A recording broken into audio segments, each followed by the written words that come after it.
প্রিয় নবম দশম শ্রেণীর শিক্ষার্থীরা, আজকে তোমাদের 3.1-এর 6 নম্বর যে অঙ্কটা আছে, 6 নম্বর অঙ্কটা সমাধান করব।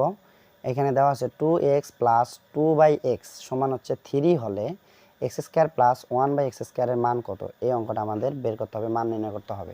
তো আমরা প্রথমে যেটা দেওয়া আছে এটা আমরা লিখব। এখানে লিখব 6 নাম্বার দেওয়া আছে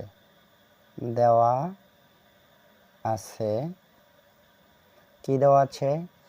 2x প্লাস 2/x সমান হচ্ছে 3। একটা জিনিস লক্ষ্য করো, এইখানে বইয়ে দেখো যে x² প্লাস 1/x², এটার মান যদি আমরা বের করতে যাই তাহলে কিন্তু x প্লাস 1/x এর মান লাগবে। x প্লাস 1/x এর মান কিন্তু আমাদের লাগবে। এই জন্য আমরা এইখান থেকে x প্লাস 1/x এর মানটা বের করবো। কেমনে বের করবো দেখো, এখানে লিখবো আমরা বা। এইখানে আমরা একটা কাজ করতে পারি, এইখানে দেখো 2 কমন নিতে পারি। 2 যদি আমরা কমন নেই তাহলে এখানে থাকবে x, এরপরে প্লাস আছে প্লাস, আর উপরে এই 2 কিন্তু আমরা কমন নিচ্ছি, তাহলে উপরে কিছুই থাকে না, তার মানে 1 আছে। তারপর নিচে x আছে x, এরপরে সমান দিয়ে 3 আছে 3। আবার লেখা যায় যে বা এই x প্লাস 1/x রেখে দেব, x প্লাস 1/x, এই যে মান হয়ে গেল, দেখছো? এটা সমান, তাহলে আমরা লিখতে পারি 3 আছে 3 লিখব।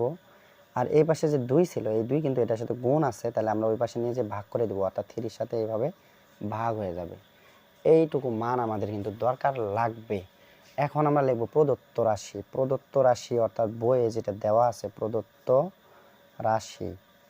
আচ্ছা, প্রদত্ত রাশিটা আমাদের কি দেওয়া আছে একটু দেখো। প্রদত্ত রাশিটা আমাদের দেওয়া আছে এখানে 2x প্লাস 2/x সমান 3 হলে প্রদত্ত রাশিটা কি আছে? x² প্লাস 1/x² এর মান নির্ণয় করতে হবে। তাহলে আমরা এখন লিখব x² প্লাস 1/x²। তাহলে আমরা এটা লিখি x² প্লাস 1/x²। তাহলে এটা সমান কি লেখা যায় জানো? x যদি a হয় আর 1/x যদি b হয়, তাহলে a² প্লাস b² এর সূত্র, অর্থাৎ a² প্লাস b², এটা সূত্র আছে কি সূত্র? a plus b whole square minus 2ab, এটা হচ্ছে আমাদের সূত্র। তাহলে আমরা এইটুকু বসাবো। তাহলে আমরা বসাই a হচ্ছে x আর b হচ্ছে কি 1/x। তাহলে a² প্লাস b² এর সূত্র কি?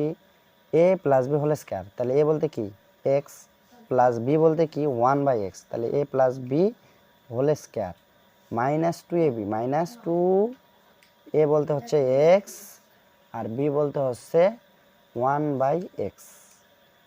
এখন x প্লাস 1/x এর মান কিন্তু আমাদের আছে, আমরা এটা মান বের করছি। দেখো x প্লাস 1/x মান কি? 3/2। তাহলে আমরা এই জন্য লিখতে পারি 3/2। তার উপরে আছে স্কয়ার, তাহলে আমরা এটার উপরে দিব স্কয়ার। এরপর মাইনাস আছে মাইনাস, 2 আছে 2, আর এই x কাটা যায়, এটা লেখার দরকার নেই, বাদ। এখন দেখো 3 উপরে আছে আর 2 নিচে আছে, তাহলে 3ও আছে 2টা, 2ও আছে 2টা। 3 যদি 2টা করি 3 3 কত হবে? 9। আর নিচে 2 আছে 2টা, তার মানে 2 2 4। এরপরে আছে মাইনাস 2। এখন এইখানে আমরা একটা লসাগু করতে পারি। লসাগু কি হয় দেখো, এখানে 4 আছে আর 2 এর নিচে মনে মনে 1 আছে, তাহলে 1 আর 4 এর লসাগু হবে 4। লসাগু করার নিয়ম কি আমরা অবশ্যই তোমরা জানো, যে 4 দিয়ে এই নিচেটাকে ভাগ করব, উপরেটাকে গুণ করব। আবার 4 দিয়ে এই নিচেটাকে ভাগ করব, উপরেটা গুণ করব। তাহলে 4 দিয়ে এই নিচেটাকে যদি ভাগ করি, 4 কে 4, কত পাবো? 1 পাবো। 1 দিয়ে 9কে যদি গুণ করি তাহলে 9 পাবো, 9কে 9 পাবো, এই বিয়োগ চিহ্ন বিয়োগ। এবার 4 দিয়ে এই 2 এর নিচে যে মনে মনে 1 আছে, এটাকে যদি আমরা ভাগ করি, 4কে কত পাবো? 4 পাবো। আর ওই 4 দিয়ে উপরের এই 2কে যদি আবার গুণ করি, 4 2 8 পাবো। এবার দেখো উপরে 9 থেকে 8 যদি বাদ দিই কত পাবো? 1 পাবো, 1। আর নিচে কত আছে? 4। এই হচ্ছে আমাদের অ্যান্সার। আশা করি বুঝতে পারছো। আজকের ভিডিওটা এই পর্যন্ত। যদি ভালো লাগে অবশ্যই একটা শেয়ার করে দেবা। ধন্যবাদ।